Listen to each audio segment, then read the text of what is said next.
पहले ही दिन असली एरिस घर वापस लौटी। एक नौकर ठंडे पानी का टब लेकर आया और बोला कि यह उसकी बदकिस्मती दूर करने के लिए है। यह देखकर लड़की ने सीधे टब को लात मारकर गिरा दिया। शोर सुनते ही गोद ली हुई बेटी दौड़कर आई और उससे सवाल करने लगी। लड़की ने सबके सामने फिर से टब को लात मार दी। तभी उसकी माँ और भाई वहाँ पहुंचे और तुरंत उसे बदतमीज कहकर डांटने लगे। लेकिन लड़की ने ठंडे स्वर में पूछा, क्या आपने ही नहीं कहा था कि गाँव से लौटने वाले को पहले बदकिस्मती हटानी पड़ती है? माँ तुरंत चुप हो गई और मजबूरी में गोद ली हुई बेटी को आगे करके माफी मंगवाने लगी। ऊपर से वह लड़की दुखी बनने का नाटक कर रही थी, लेकिन चोरी से उसने एरिस को जोर से चिकोटी काटी और फुसफुसाकर बोली, इस घर की हर चीज पर अब मेरा हक होगा। अगले ही पल एरिस ने उसका हाथ पकड़कर उसे जमीन पर धक्का दे दिया। गोद ली हुई बेटी तुरंत रोने लगी कि उसकी टांग टूट गई है। एरिस उसके पास गई और उसकी टांग पर पैर रख दिया। इस बार सच में उसकी टांग टूट गई। उसका भाई गुस्से में एरिस को मारने दौड़ा, लेकिन पिता ने उसे रोक लिया, क्योंकि सालों पहले किसी ने कहा था कि एरिस मनहूस बच्ची है, इसलिए उसकी माँ ने उसे बेरहमी से छोड़ दिया था। लेकिन किस्मत से उसे एक स्पेशल एजेंट संगठन ने गोद ले लिया और 13 साल बाद वह दुनिया की टॉप एजेंट बन चुकी थी। जब उसकी दादी वापस लौटी तो उसकी हालत देखकर उनका दिल टूट गया। उन्होंने अपनी सारी कीमती चीजें उसे दे दी, यहाँ तक कि अपनी पूरी जमा पूंजी वाला बैंक कार्ड भी उसके हाथ में रख दिया। उसी रात गोद ली हुई बेटी चुपके से उसके कमरे में घुस गई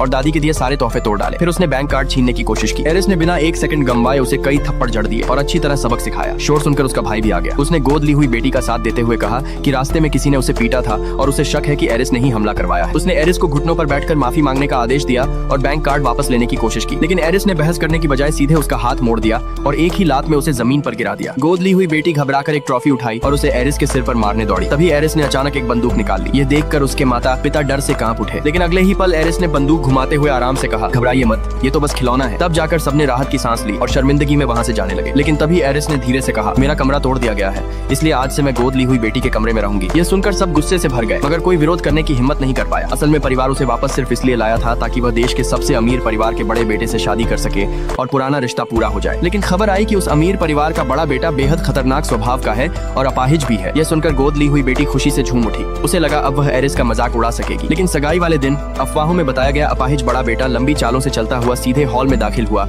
और आकर एरिस के सामने रुक गया। ये देखकर गोद ली हुई बेटी पूरी तरह सन्न रह गई।